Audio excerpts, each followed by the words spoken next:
जी sir, जो आज का प्रेस कॉन्फ्रेंस का मुख्य उद्देश्य बताएं सर। उत्तर प्रदेश में आने का मुख्य उद्देश्य था। पिछले 9 दिनों से मैं उत्तर प्रदेश में हूँ, जी जहाँ शुरुआत मैंने मेरठ से की थी। जी मेरठ, उसके बाद हम लोग गए बुलंदशहर, आगरा, आज जौनपुर, बदलापुर, सारनाथ, कई बीच में जो जिले पड़े वहाँ अकबरपुर। यहाँ लोगों से मैं मिला। भारतीय बौद्ध महासभा का संगठन को प्रगति देने के लिए, उनको चेतना देने के लिए, संविधान के बारे में उनको संवाद साधा। मैंने जो 2 साल से मैं देख रहा हूँ कि कोरोना के महामारी के कारण जो मूवमेंट है, अंबेडकर मूवमेंट है, जो सामाजिक मूवमेंट, धार्मिक मूवमेंट, राजनीति की मूवमेंट, वो गतिहीन हुई थी। उसको फिर से गति प्राप्त करने के लिए मैं इस उत्तर प्रदेश में आया हूँ। यही मेरा मकसद था। दूसरी बात यही थी कि कुछ जिलों में मैंने संविधान यात्रा शुरू की, धम्म यात्रा शुरू की। शांति और अमन का संदेश देने का मैंने यहाँ प्रयास किया हूँ। जी पिछले सालों से देखा जाए, यहाँ से जो सरकारें हैं, जो राज्य सरकारें हैं, उसमें विषमता ज़्यादा फैली हुई थी। और विषमता कम करने के लिए भगवान गौतम बुद्ध का शांति का मार्ग, न्याय का मार्ग, समता का मार्ग दिखाना जरूरी है, ऐसा मैं समझता हूँ। दूसरा यहाँ मकसद मेरा ये था कि जो लखनपुर खीरी में जो घटना हुई, उसका हमने महाराष्ट्र में, मुंबई में बैठ के निषेध किया। वहाँ मुंबई बंद कर दी, महाराष्ट्र बंद कर दिया। 18 अक्टूबर में जब लखनऊ में आया हूँ तो उनको आंसू पूछने के लिए मैंने लखनपुर खीरी गया। वहाँ मैंने पत्रकार जो कश्यप, उनकी डेथ हुई थी, गाड़ी से कुचल के मारा गया था, उनके परिवार को मिला। उनसे पिताजी को मैं मिला और उन्होंने मुझे बता दिया कि ना सेंट्रल से ना स्टेट से कोई हमें सुविधा प्राप्त हुई है।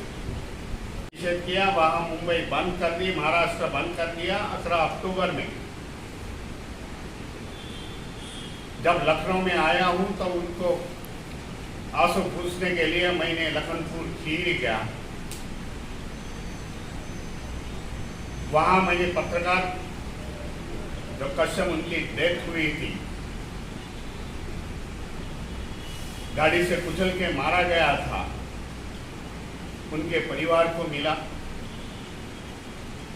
उनसे पिताजी को मैं मिला और उन्होंने मुझे बता दिया कि ना सेंट्रल से ना स्टेट से कोई हमें सुविधा प्राप्त हुई है। घर में देखी तो बच्ची छोटी है, 2.5 साल की बच्ची है, एक 10 साल की बच्ची है।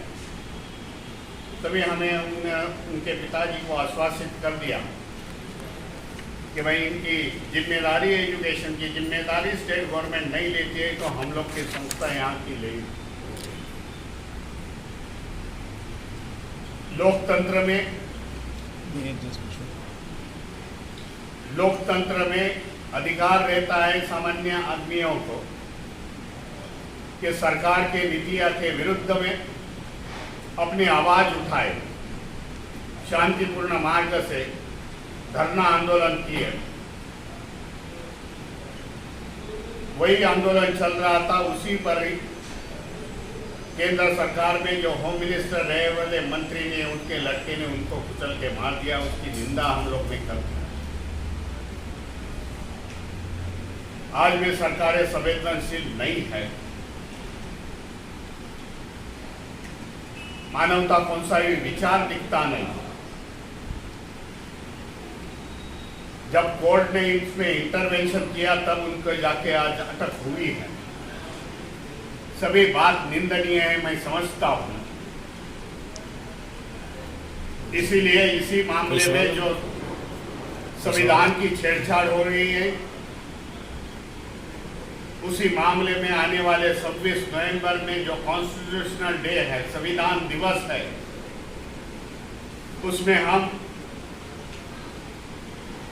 इसी लखनऊ सिटी में मान्यवर काशीराम पार्क में, स्मारक में हम बड़ी रैली संविधान के साथ जो खड़े रहने वाले पार्टी है उनके साथ करने वाले हैं और यहाँ के केंद्र और राज्य सरकार को दिखाना चाहेंगे कि हम सब संविधान के साथ है, तुम संविधान के विरोध हो।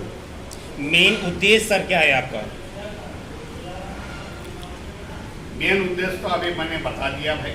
जैसे मीटिंग लिए आपने बताया कि कई पार्टियां आपका सपोर्ट करेंगी, या आप पार्टियों के साथ बैठेंगे, बात करेंगे।